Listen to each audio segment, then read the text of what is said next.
Olá, eu sou José Pereira. Este é o vídeo 4 da série de financiamento para startups e novos negócios.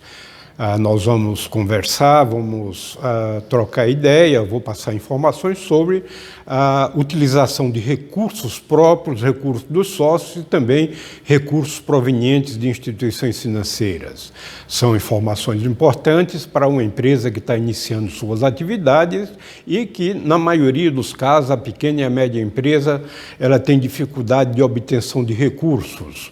Então, nós iremos comentar sobre algumas alternativas disponíveis no mercado que pode ir do microcrédito até financiamentos de grandes projetos. Eu convido você a nos acompanhar através da exposição nossa, através dos nossos slides.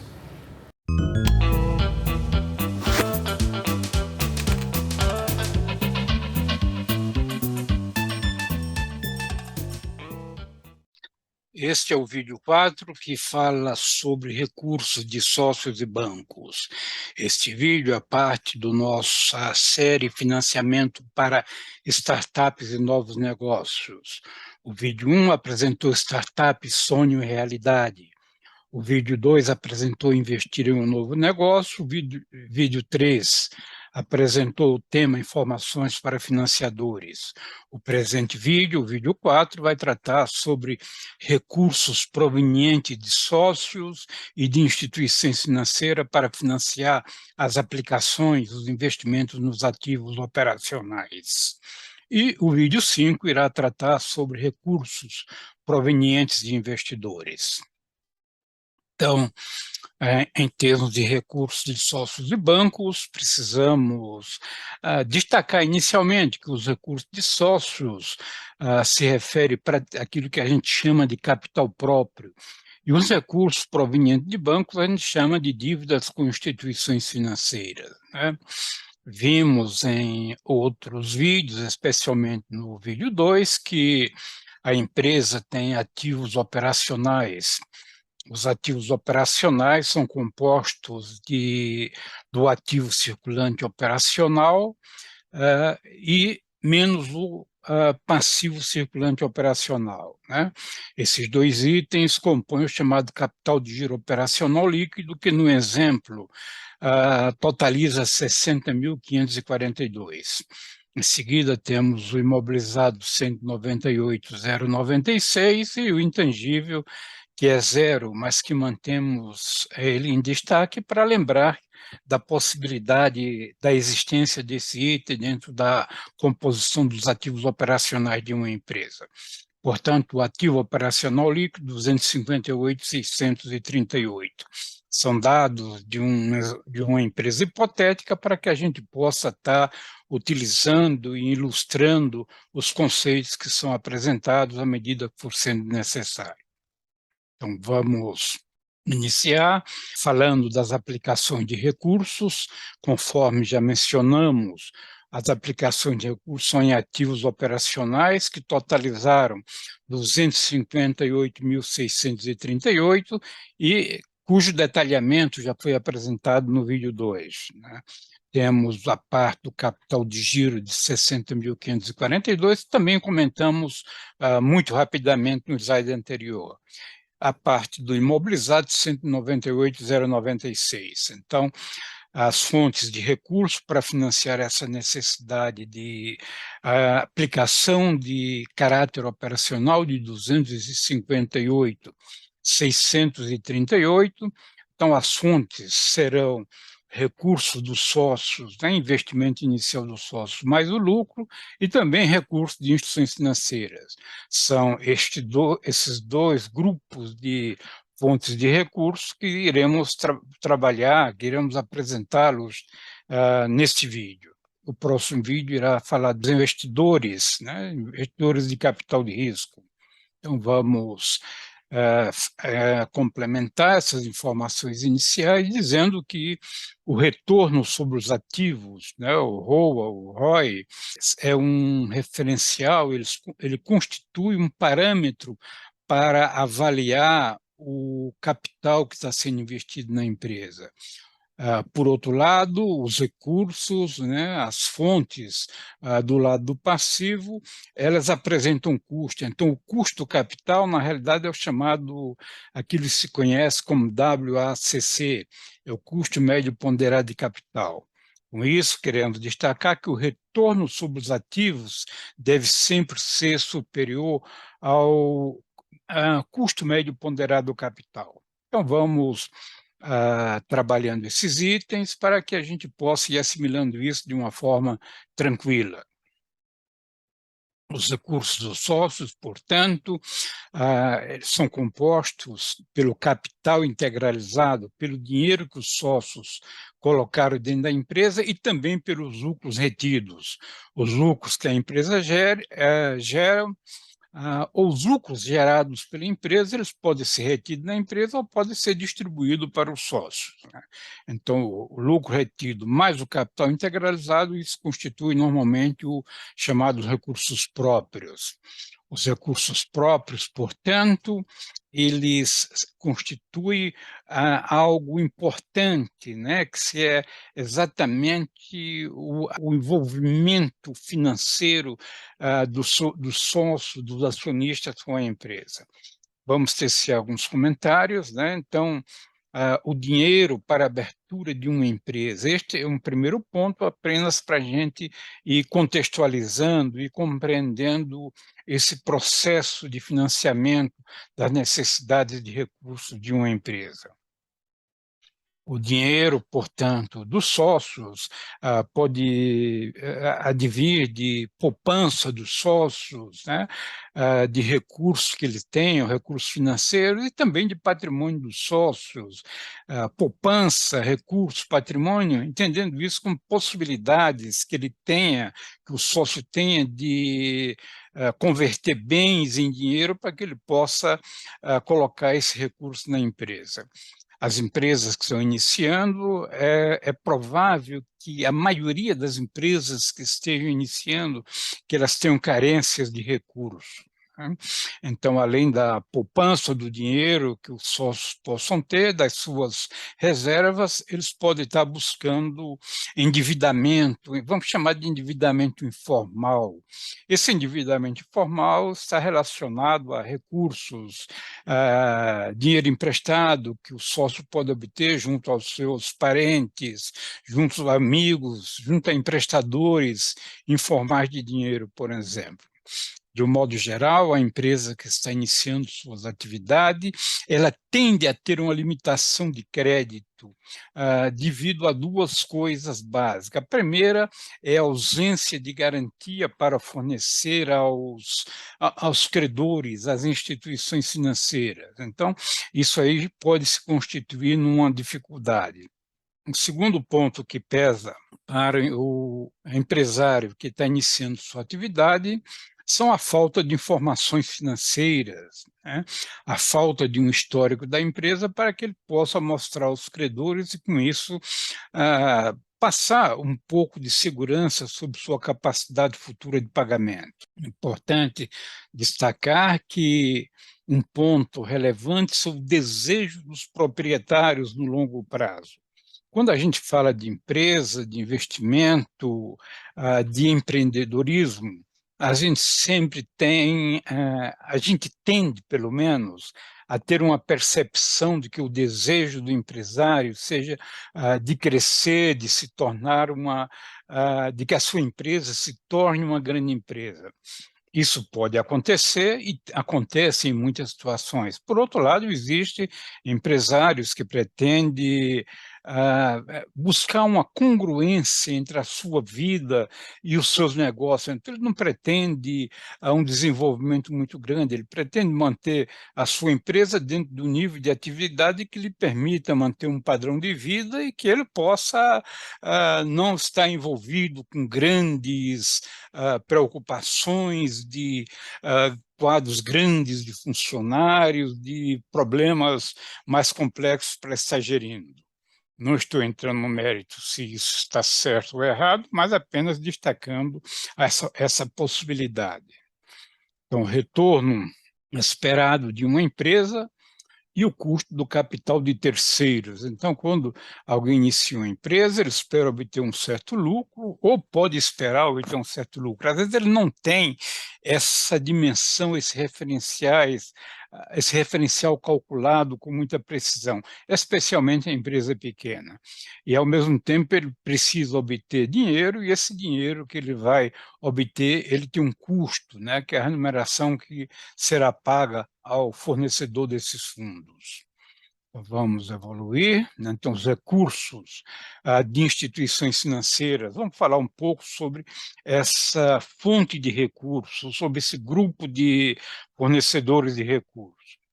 Vamos falar, por se tratar de empresa, de investimento de caráter permanente, vamos falar sobre as instituições financeiras de desenvolvimento, né? São os bancos de desenvolvimento de modo geral. Essas instituições visam estimular e apoiar o desenvolvimento de um país, de uma região, de um estado, por exemplo. Então, essas instituições fornecem recursos de longo prazo para os empreendedores desenvolverem suas atividades, modernizarem suas empresas. Normalmente, essas instituições também têm suas metas de desenvolvimento local, regional e nacional, muitas vezes associadas a planos de governo, a metas de desenvolvimento estabelecida pelos respectivos governos, né? Então, o financiamento que essas instituições fornecem, eles se destinam a diferentes empreendimentos e, muitas vezes, priorizam determinados setores que são entendidos como de maior importância para uma determinada comunidade, uma determinada região. Podemos ter projetos que vai de um microempreendedor informal até grandes projetos, né? No caso de um microempreendedor informal, ele estará obtendo linha de crédito tipo microcrédito. Empresas maiores poderão demandar recursos tipo Finame, proveniente do BNDES, ou outras linhas de recursos, incluindo até agências internacionais. Então, as instituições financeiras, né?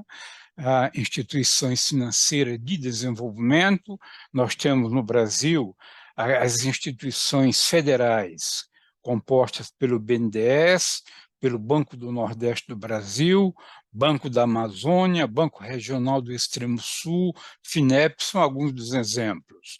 Temos as instituições estaduais, né, compostas pelos bancos de desenvolvimento dos estados e pelas agências de fomento.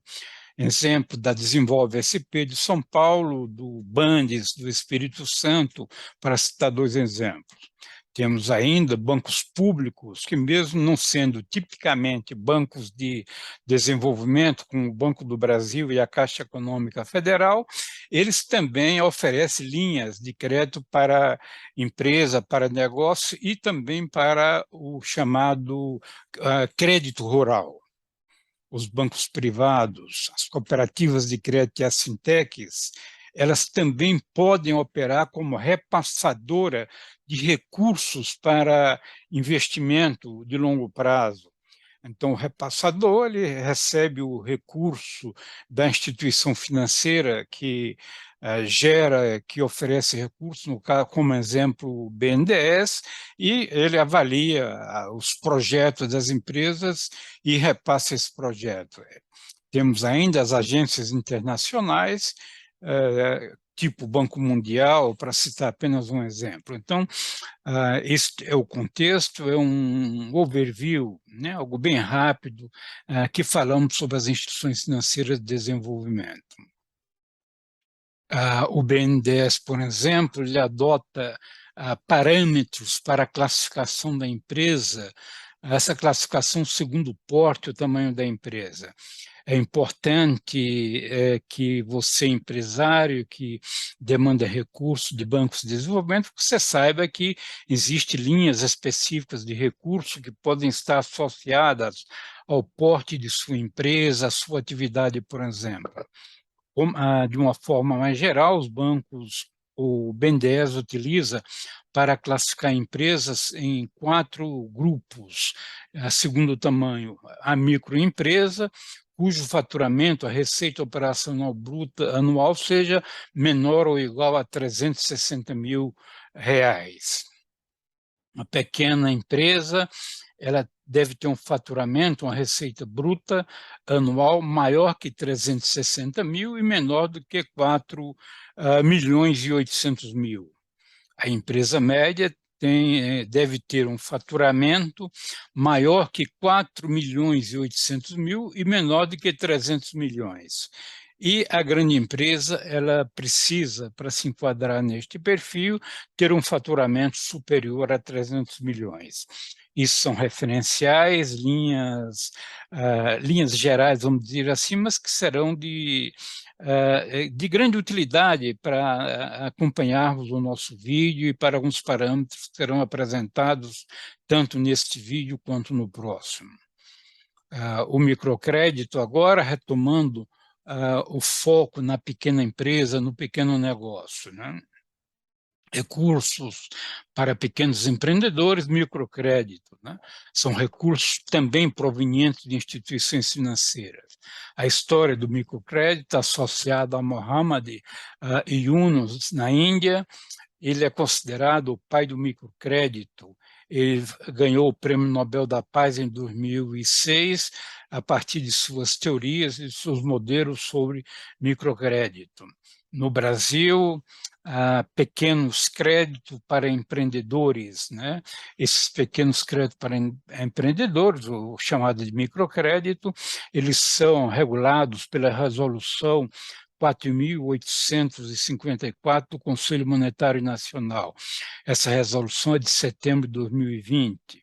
Então, as instituições financeiras, os bancos, eles precisam, bancos múltiplos, bancos comerciais, destinar 2% do seu depósito à vista para esse tipo de financiamento, ou seja, para microcrédito, né? Para usufruir do microcrédito, a empresa precisa ter um faturamento até 360 mil anual. Isso dá uma média em torno de 30 mil por mês. A taxa máxima de juro que a instituição financeira pode cobrar é 4%, esse é o teto, né? É possível que no mercado possa ser encontrado alguém que pratique uma taxa inferior a 4%. Ao mesmo tempo, existe 4% ao mês.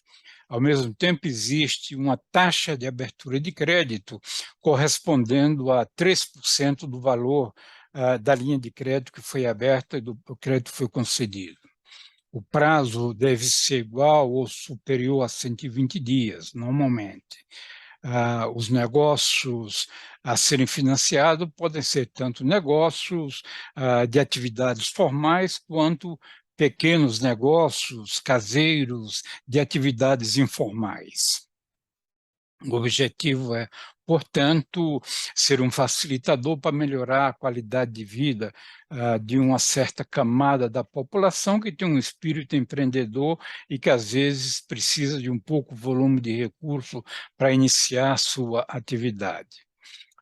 O Banco do Nordeste do Brasil, ele tem sede no Nordeste, em Fortaleza, com unidades operacionais nas demais capitais do Nordeste, é o maior operador do país. Segundo notícias divulgadas pela imprensa, agora em agosto de 2022, ele tem aplicado cerca de 7,3 bilhões em microcrédito, né? O microcrédito cresceu, ainda segundo a mesma fonte, 53,1% durante o período da pandemia. A proximidade da instituição fornecedora de microcrédito com o cliente, né? Isso é uma condição que existe hoje ainda. Existe o chamado aval solidário, né? Isso é parte do modelo desenvolvido e defendido por Muhammad Yunus em 2006, conforme já fizemos a apresentação. Então, quando se trabalha com esse tipo de aproximação, o processo termina ficando, vamos chamar trabalhoso mesmo, né, com custo operacional, então é preciso escala para se desenvolver o microcrédito, tornar ele algo mais operacional para a instituição concessora. Então, o que é um tipo de crédito massificado, vamos dizer assim. O que é um crédito massificado? O crédito massificado é aquele em que existe um grande número de operações de crédito de pequenos valores, ou seja, muitos tomadores de pequenos valores. Nesta categoria de crédito massificado, é sempre desejável que possa ser parametrizado. O uso de tecnologia, da informação e de estatística são duas condições que facilitam esse trabalho. Essa parte de microcrédito, ela tem mostrado que é algo que desperta interesse tanto econômico quanto acadêmico e também social, né? Existe um centro de estudo em microfinanças e inclusão financeira na Fundação Getúlio Vargas, na EASP em São Paulo. O professor Lauro Gonzalez é o coordenador deste centro de estudo, desse centro de pesquisa, e desenvolve estudo, organiza a sua base de dados, dissemina esse conhecimento que é de grande utilidade para a sociedade de um modo geral e especialmente para os segmentos que dependem desse tipo de recurso, né? As operações, segundo as notícias que foram divulgadas pela imprensa, estariam num valor médio de 3 mil e um prazo médio de 7 meses. São referenciais apenas para que você que está assistindo esse vídeo possa ter essa percepção, né, sobre a magnitude do volume das operações. O microcrédito ele pode ser oferecido em prazos relativamente longos. Nós vamos exemplificar aqui o microcrédito vamos fazer os cálculos, algumas continhas, supondo um empréstimo, um financiamento no prazo de 36 meses com a taxa pelo teto de 4%. Então, o microcrédito ele pode ser realizado em uma única instituição, por exemplo, né? Então, o volume de microcrédito que uma instituição vem a fornecer para um único cliente, ele não pode exceder 21 mil. Mesmo devedor, o mesmo cliente, né, no sistema, nos vários bancos, por exemplo, ele não pode tomar microcrédito mais do que 80 mil. Então, essa é a faixa, 21 mil por instituição e 80 mil no sistema. Existe, portanto, né, conforme já mencionamos, uma taxa de abertura de crédito de 3%. Então, vamos admitir que alguém tomou um empréstimo de 21 mil, né, um financiamento de microcrédito, e a taxa de abertura de 3%, o valor, né, o custo, o valor cobrado relativo à abertura de crédito vai ser de 630. Se ele utilizou outras instituições e atingiu o limite máximo, o teto, naquilo que é permitido, de 80 mil, então ele vai ter um custo de abertura de crédito de 2.400. Isso faz com que, conforme observamos aí na linha 4, o valor creditado na conta do cliente, do tomador, se ele tomou 21 mil, então vai ser creditado para ele apenas 20.370. Se ele tomou 80 mil, vai ser creditado 77.600. Isso para exemplificar, né? Se as taxas de juros, ou a taxa de juros cobrada contratualmente for o teto 4%, né? O juro anual, anualizando, vai para 60%. Né, ao ano. Né? O prazo de 36 meses, se pegarmos o valor de 21 mil, aí nesta coluna, nesse primeiro exemplo que nós estamos dando, então a prestação mensal, né, daria uma prestação, ou dará uma prestação de 1.110,62, ou seja, ele toma um empréstimo de 21 mil, paga 630 de imediato da taxa de abertura de crédito, recebe líquido 20.370 e vai pagar uma prestação de 1.110,62 durante o período de 36 meses. Né? Raciocínio análogo está aí para quando ele fizer uma operação, por exemplo, de 80 mil, 2.400 de abertura de crédito, o líquido creditado 77.600. A prestação mensal vai dar de 4.230,95. Considerando que a taxa de 4% ela é antes de considerar a taxa de abertura de crédito, então o custo efetivo mensal não é 4% aqui no caso, é 4,22%. E o custo efetivo anual não é 60%, será 64,25%. Então, essa é mais para você que está assistindo esse vídeo, que é um pequeno empresário que opera nessa linha de microcrédito ou tem interesse em operar, você possa estar acompanhando nossa apresentação. Vamos supor que se trata, evidentemente, de uma empresa que esteja no limite, no teto de 360 mil, né, para obter financiamento. Se o valor do faturamento dela ultrapassar 360 mil, ela não estaria enquadrada dentro das operações de microcrédito. Nesta condição do faturamento de 360 mil, isso anual, isso dá um faturamento mensal da ordem de 30 mil. Né?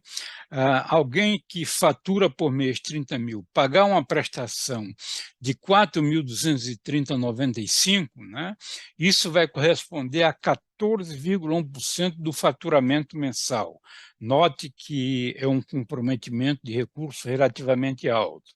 Então, isso serve como referência para o empresário, no sentido de que um endividamento de 80 mil para quem fatura 2 mil, para quem fatura 30 mil por mês, né, significa quase 3 meses de faturamento, ou seja, alguma coisa da ordem de 80 dias. Então, nós teríamos aí 2 meses e 20 dias de faturamento. É um endividamento financeiro que já precisa ser avaliado, já não é algo tão simples para que possa ser pago.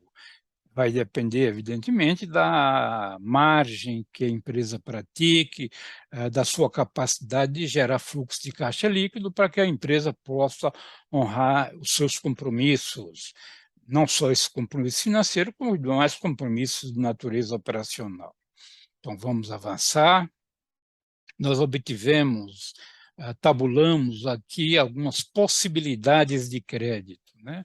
Aqui estamos destacando a necessidade de, especialmente no pequeno negócio, haver o cuidado entre o que é o empreendimento e o que é o proprietário. Em contabilidade, às vezes a gente fala princípio da entidade, separando a pessoa, a entidade, o proprietário da entidade empresa. Então, obtivemos alguns exemplos de linhas de crédito e os respectivos custos apenas para uma visualização sobre a relevância da taxa de juro cobrado e a necessidade, portanto, de que o empresário tenha cuidado e esteja atento para o tipo de recurso que ele busca. Né? Estamos ilustrando aqui o Finame.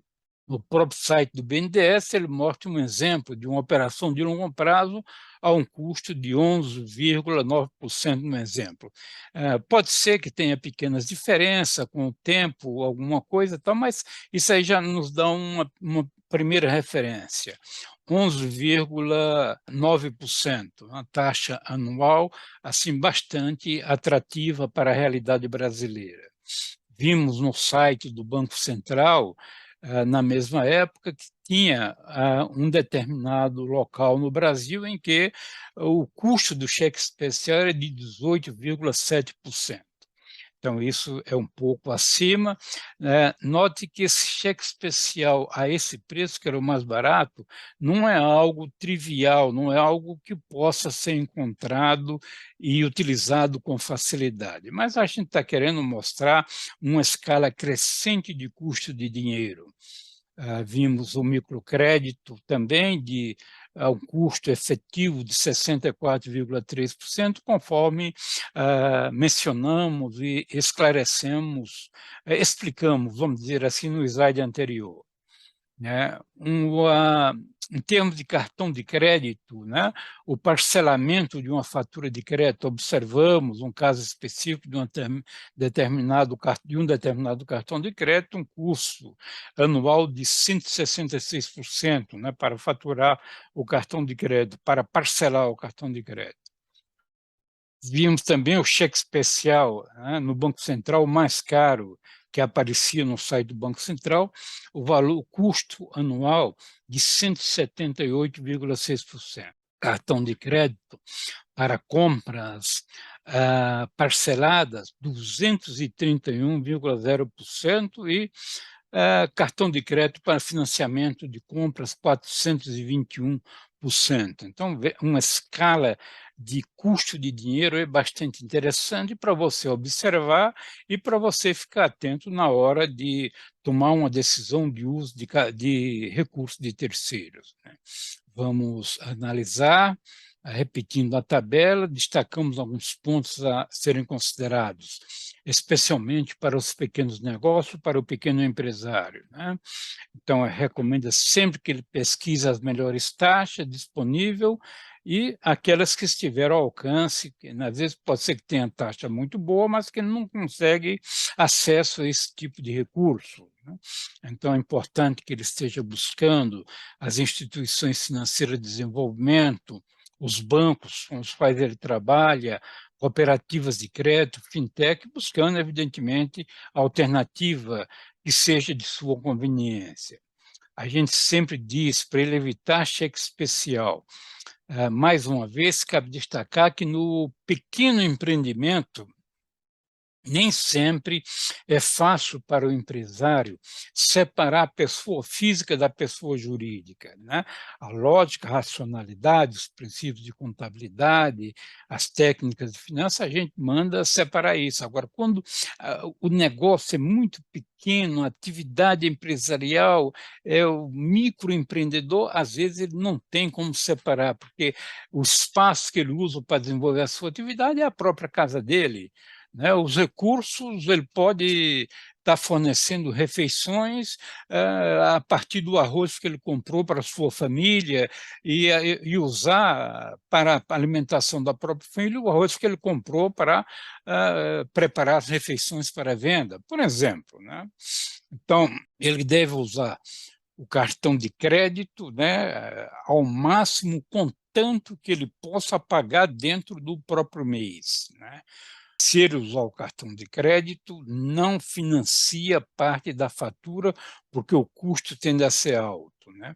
O microcrédito, se ele tiver acesso, tudo ele deve usar com o devido cuidado e tomar o dinheiro para utilizar efetivamente na sua atividade. Evite usar o microcrédito para trocar de carro, para fazer qualquer outro gasto que não esteja relacionado e que não seja necessário à sua atividade, ao seu empreendimento especificamente. Buscar Finame, linhas de crédito baratas, sempre que possível, para comprar ativos, né? O crédito, sempre que possível, também usar pelo mínimo. Não se empolgar, né, com o utilizo de crédito, porque existe um custo. Então, esse custo pode vir a prejudicar a sua atividade. Evidentemente que não vai deixar de fazer negócio em função de uma meta de não utilizar endividamento proveniente de instituições financeiras. O negócio deve ser feito e esse negócio deve ser rentável para justificar, evidentemente, o custo que ele vai pagar pelo dinheiro, né? Não misturar a pessoa física com a pessoa jurídica, já destacamos esse ponto. Outro dado relevante boa parte das pequenas empresas são tributadas pelo Simples ou através de lucro presumido, né? Isso faz com que os juros pagos pela empresa eles não reduzam o imposto a ser pago. Na grande empresa tributada pelo lucro real, então o valor que a empresa paga de juros é considerado como despesa operacional e ela afeta o lucro para fins de calcular o imposto a ser pago efetivamente. Eu creio que esses pontos que acabamos de levantar, eles mostram que finanças é algo que toma tempo, né? Apenas para a gente estar observando algumas possibilidades de custo de dinheiro, de linha de crédito, precisamos aqui fazer uma análise, né, com um certo cuidado. E no dia a dia, evidentemente, que as coisas terão sua complexidade dentro de uma dimensão maior, né? Vamos evoluir. Agora, falando dos bancos de desenvolvimento de uma forma mais específica, nós falamos de banco de desenvolvimento, porém, em termos de microcrédito, alguma coisa nessa linha. Então, os recursos de instituições financeiras de desenvolvimento, né? As instituições financeiras de desenvolvimento, podemos tomar o BNDES, que é o Banco Nacional de Desenvolvimento Econômico e Social, como sendo um primeiro exemplo, talvez o mais conhecido, né? Essa instituição financia projetos de investimento, tanto de forma direta quanto de forma indireta, né? O BNDES tem um papel, vamos dizer assim, de operacionalizar a política de desenvolvimento industrial, entre outras características e outros papéis desempenhados pelo BNDES, né? Ah, Voltando ao financiamento direto ou indireto, o financiamento direto normalmente são para empresas já de porte maior, operações maiores que 40 milhões, alguma coisa dessa magnitude, né? Operações de valores inferiores a esse referenciado 40 milhões é feito sempre pela via indireta, ou seja, através de agentes operadores credenciados. Quem são esses credenciados? São outras instituições de desenvolvimento, como a Desenvolve SP, a Agência de Banco de Desenvolvimento do Estado de São Paulo, os bancos múltiplos, cooperativas de crédito, fintechs, né, são instituições que, mesmo não sendo instituições financeiras de desenvolvimento, elas operacionalizam, elas repassam esses recursos, né? Na qualidade de repassadoras de recursos, né, o agente, essas instituições, elas ficam responsáveis pelo risco de crédito, né? Então, elas precisam e são remuneradas por isso, porque elas estão assumindo o risco de crédito. Isso quer dizer, se o tomador de recurso, né, a empresa, o empreendedor, ele não pagar a prestação no vencimento, a partir de um certo momento, o BNDES vai cobrar do credenciado que realizou a operação, que avaliou o risco e, portanto, é responsável, é garantidor desse tipo de crédito, desse tipo de operação. Então, a instituição financeira ainda, falando um pouco do BNDES, ele opera desde de microcrédito para atividades formais ou informais, né? Nesse caso do microcrédito, conforme já mencionamos, receita igual ou inferior a 360 mil. BNDES crédito automático, linha de crédito para pequenas empresas, BNDES automático, projetos de investimentos, BNDES Finame, linhas de crédito para inovação, linhas de crédito para projetos sustentáveis, né? São alguns dos tipos de linha de crédito que, apenas para exemplificar, a carteira, o portfólio dessa instituição, um portfólio muito grande, e aqui apenas estamos destacando algumas empresas ou alguns tipos de linhas de crédito, evidentemente. Não? O custo dos recursos financeiros, a taxa de juros do BNDES. A taxa de juros é composta de alguns fatores. O primeiro fator, custo, ou seja, quanto custa o dinheiro que o BNDES vai emprestar para a empresa. Vamos supor que seja 7%, é o que ele está pagando por esse dinheiro, o próprio BNDES, né? A taxa, o fator taxa do BNDES, vamos supor que seja 1,5%. O BNDES tem o custo do dinheiro e tem a taxa que ele vai cobrar de 1,5% em cima do custo para que ele possa bancar suas despesas de operações de administração, por exemplo, né? Quando a operação é realizada pelo credenciado, você tem o fator da taxa do agente, vamos supor que seja 3%. Então, a composição do custo do dinheiro vai compreender todos esses fatores. Portanto, a taxa de juros vai compreender o fator custo, o fator taxa do BNDES e o fator taxa do agente, né? Como em cada um desses fatores foi adicionado um, matematicamente se tira um aqui no final. Então, observamos aí nessa linha de borda vermelha, a taxa de juro 1,077% é o custo do dinheiro para o BNDES, vezes 1,015, né? 0,15 quer dizer 1,5%, que é o fator taxa do BNDES, né?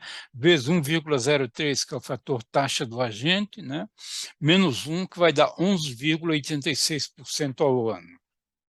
Isso é apenas para que se tenha uma ideia de como é construída, formada a taxa de juros do BNDES, né? Cabe destacar que na pequena empresa ela normalmente não se beneficia da dedutibilidade na perspectiva tributária, mas a grande empresa, por exemplo, uma taxa de juros de 11,86, ela se torna 7,83%, porque 34%, admitindo que seja a alíquota de tributação, ela reduz no imposto de renda. Então, o valor, né, o custo efetivo do dinheiro não é 11,86%, é 11,86 vezes 1 menos 0,34. 0,34 é 34%, que são a alíquota dos tributos federais incidentes sobre o lucro da empresa. Então, isso é uma ilustração, assim, breve. O site do BNDES tem informações muito completas, né, bastante rico em termos de informações destinadas a quem tiver interesse em pesquisar. Voltando agora com aquele mesmo gráfico que já havíamos comentado, apenas para situar, fazer alguns comentários relativos à grande empresa. As empresas maiores, de um modo geral, elas têm mais informações sobre o mercado de crédito, né? Elas conhecem, têm acesso a uma variedade maior de linhas de créditos, elas também têm informações financeiras, demonstrações contábeis estruturadas, né? Têm maior capacidade de negociação junto às instituições financeiras, o acesso facilitado, né? Elas são tributadas pelo lucro real e, portanto, elas deduzem no cálculo do lucro tributável, deduzem os juros, né? A taxa efetiva de juros, portanto, vai ser a taxa antes do imposto de renda vezes 0,66, conforme mencionamos, explicamos no slide anterior. O conceito de estrutura de capital, essas empresas já têm uma maior disciplina, utilizam conceitos relativos à estrutura de capital, ou seja, vão manter uma estrutura de capital, por exemplo, 60% de dívida de instituições financeiras, 40% de capital próprio, apenas para citar um exemplo, né?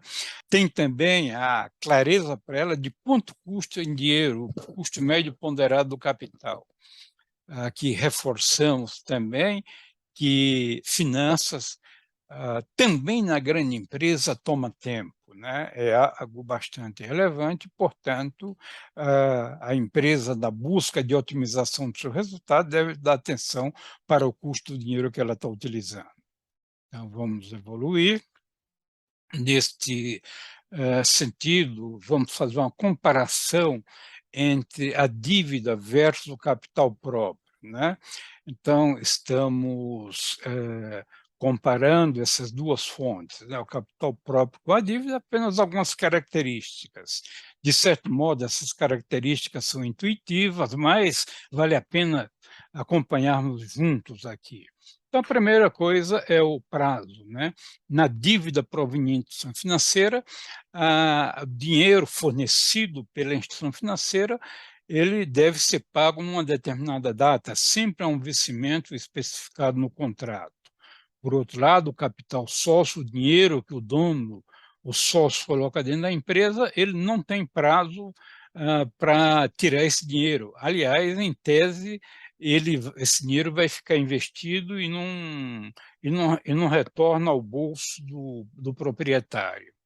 O rendimento, né, no caso da instituição financeira, está assegurado para a instituição financeira, seja ela banco comercial ou banco de desenvolvimento, uma taxa de juros. Esses juros são especificados em contrato e deverão ser pagos independente de que o lucro tenha sido bom ou não.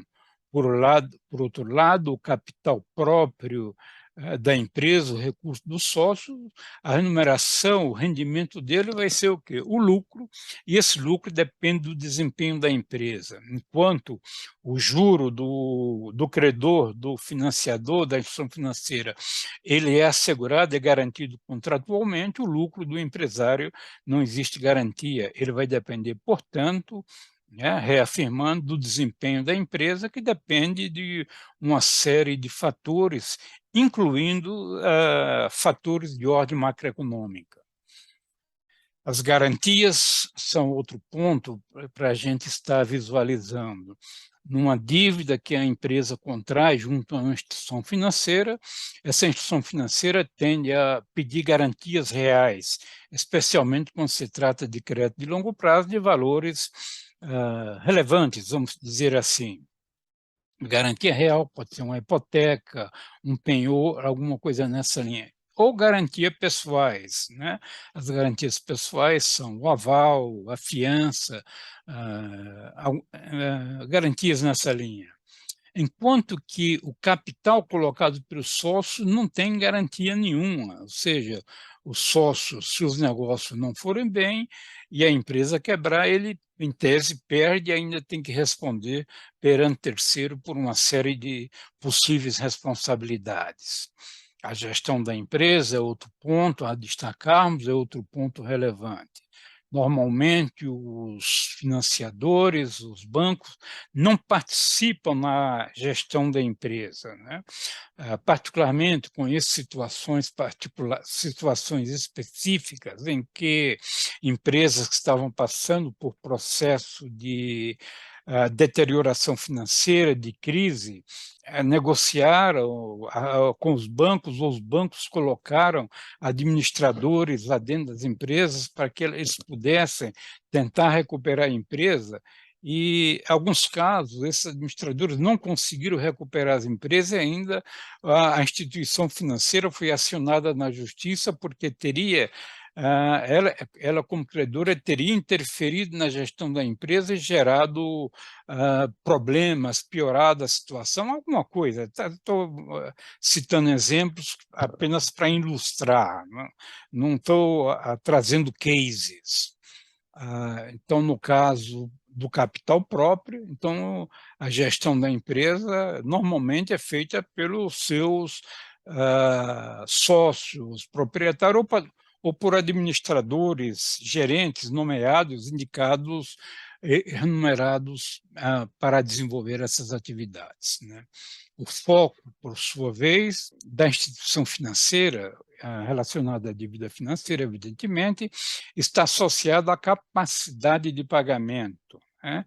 Então, uma vez que a empresa, o tomador de recursos, tem a capacidade e realiza o pagamento, para ele se cumpriu aqui o seu desejo. Por outro lado, no capital próprio, a capacidade de pagamento, né, é um ponto relevante, mas o retorno retorno sobre o investimento, né? Muitas vezes a empresa pode ter capacidade de pagar, compromisso de tudo isso, porém o retorno, aquilo que sobrou para os proprietários, pode não ser satisfatório. Esses dois fatores, capacidade de pagamento e retorno sobre o investimento, eles podem caminhar relativamente paralelos, mas podem ter conclusões diferentes, vamos dizer assim. Importante também destacar aquilo que eu chamo de pontos de atenção, né? Nessas considerações, estamos sempre vendo a empresa grande versus a pequena empresa, que são universos que têm características semelhantes, mas que têm poderes de negociação diferentes e termina merecendo cada um o seu devido cuidado. Também as situações de investimento anjo, venture capital e private equity são situações de capital de risco que não tecemos comentários sobre essas três possibilidades, porque elas serão objeto do próximo vídeo. Então, o custo do capital é importante enfatizarmos. Então, o custo médio ponderado do capital, ele deve ser sempre inferior ao rendimento dos ativos. Então, estes são alguns dos pontos que julgamos importante para comparar, para você, empresário, estar visualizando a utilização de recursos próprios e também a utilização de recursos provenientes de instituições financeiras, né? Então, este vídeo 4 de uma série de 5 apresentou as opções de financiamento através de capital do sócio e de bancos. Se você gostou, dê o seu like, deixe seus comentários. Reafirmamos sempre que seus comentários são sempre importantes para que a gente possa estar trabalhando dentro de uma linha de poder oferecer aquilo que seja de interesse das pessoas que acompanham nosso canal. Os nossos livros, Análise Financeira das Empresas, Gestão e Análise de Risco de Crédito e Valuation em Projeto de Investimento, continuam sendo boas fontes para serem pesquisadas, para orientar os seus projetos, né? No próximo vídeo, no 5º vídeo desta série, apresentaremos a segunda parte relativa aos recursos provenientes de investidores, com perfil aí de capital de risco. Muito bem, agradeço a você que assistiu esse vídeo sobre as fontes de recursos dos sócios e recursos de instituições financeiras. Tenho certeza de que as informações apresentadas lhes serão de grande utilidade e serão facilitadoras para que você possa estar obtendo recursos para desenvolver o seu empreendimento. Receba o meu abraço e até breve.